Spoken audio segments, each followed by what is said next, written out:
Part 8. I tried to leave to go see Ava, but Brett stopped me because the elder Pat had decided who the top slayer was. Hannah and Sam pointed at themselves. Pat shook her head. Brett pointed to Matilda. Pat shook her head again. And finally, Brett pointed at me and Pat banged her cane, meaning that I was the top slayer. Des lifted me up and cheered for me, but I wasn't excited. The top slayer also had to kill a dragon in front of the whole village, and I didn't want to. I packed my stuff and went to Ava to tell her that we were running away. But before I could find Ava, I saw Matilda sharpening her axe on the rock.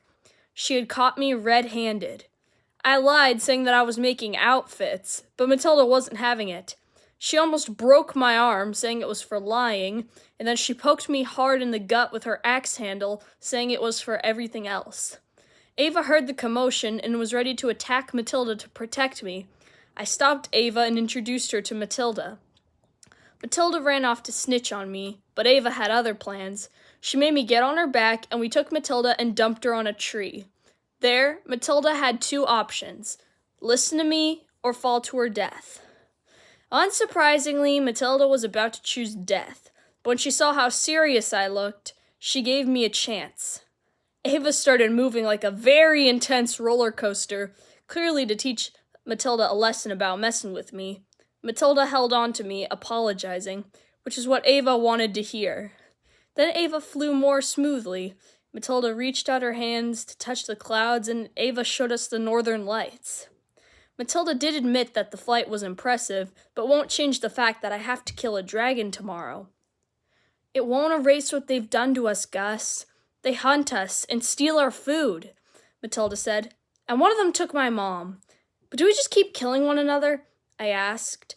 Once I said that, Ava started changing directions.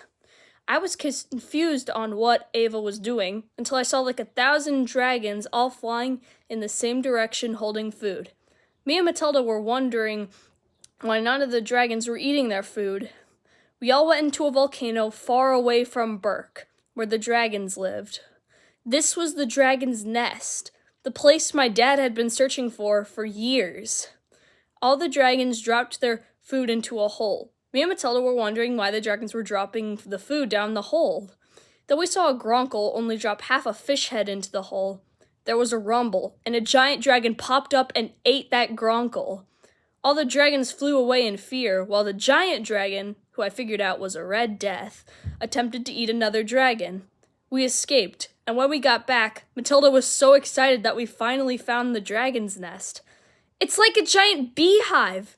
They're the workers, and that's their queen, the Alpha, who controls them, Matilda said. Matilda told me that I should tell my dad, but I knew if I did, he'd kill Ava. End of Part 8.